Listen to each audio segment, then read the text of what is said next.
Watercolor is a beast. It is the most difficult of all the painting mediums.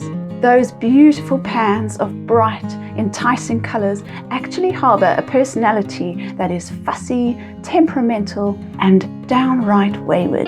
Welcome to my class. I'm Catherine Jennifer, an artist and surface pattern designer living in Oxford, UK.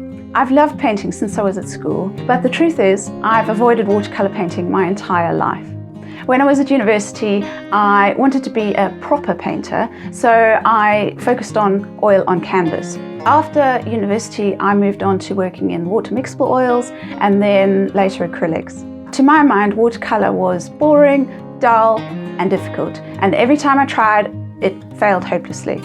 But in recent years, I started to see amazing work done in watercolor. I resolved to spend at least 20 minutes a day for an entire year working with watercolor.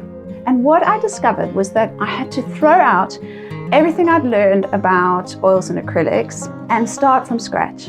In this class, I have distilled what I've learned over the year into a few core principles or weird thoughts, which I hope you will find helpful and that you can draw on when you do your own watercolor work, so that you can experience for yourself the pure joy that working with this amazing, annoying, mesmerizing, magical, difficult, wonderful medium can provide.